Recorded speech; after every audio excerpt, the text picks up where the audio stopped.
Ireland is divided into Northern Ireland and the Republic of Ireland, a complex problem. Hey everyone, welcome back to our channel. In today's video, let's find out why Ireland is divided.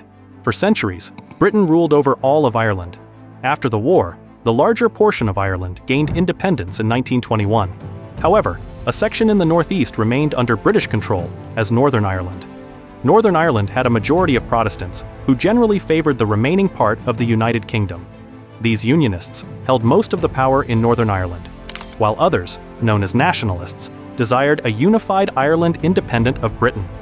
Unionists controlled the Northern Irish government and used this power to discriminate against the Catholic population. By the 1960s, Catholics in Northern Ireland grew increasingly frustrated with the situation and began organizing marches in protest. Eventually, the government banned these marches to reduce tension in Northern Ireland. But civilians on both sides of the conflict began to form armed groups. One such group, the Provisional Irish Republican Army, which is popularly known as IRA, wanted to end British rule in Northern Ireland.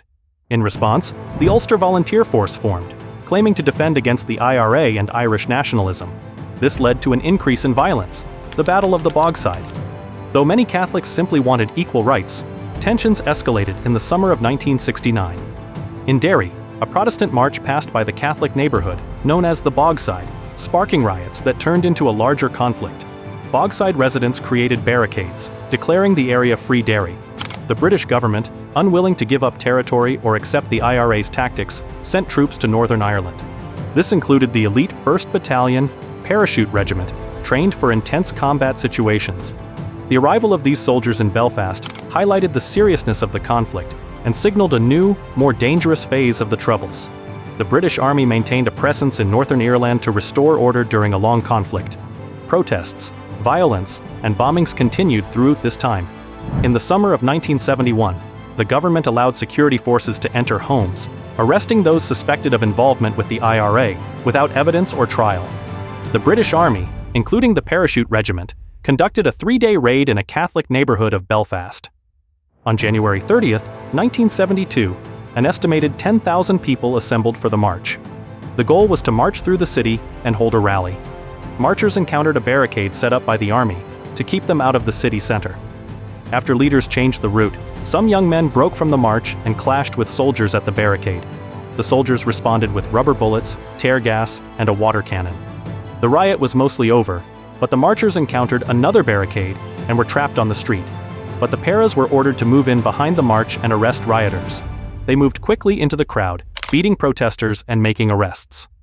After this tragedy, British Prime Minister Edward Heath, the Lord Chancellor, and other government officials met to discuss the official inquiry.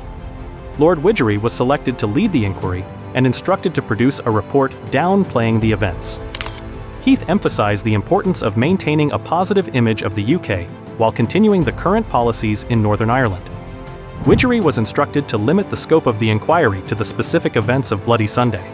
He was specifically told not to examine the context of the protest, the soldiers' motivations, or their leadership.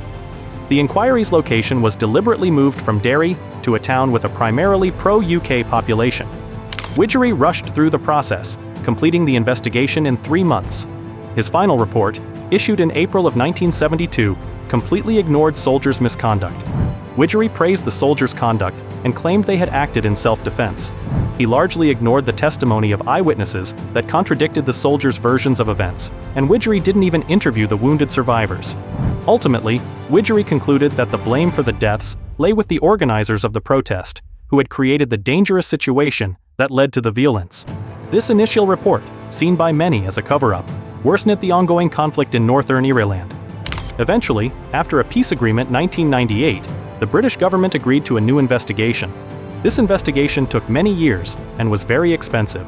The final report offered a different version of events than the original Widgery report. It found that the people killed on Bloody Sunday were innocent and posed no threat.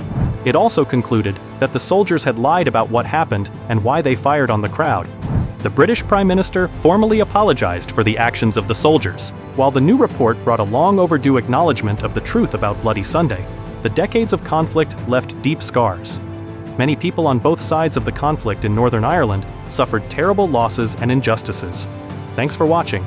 To watch more videos like these, subscribe to our channel.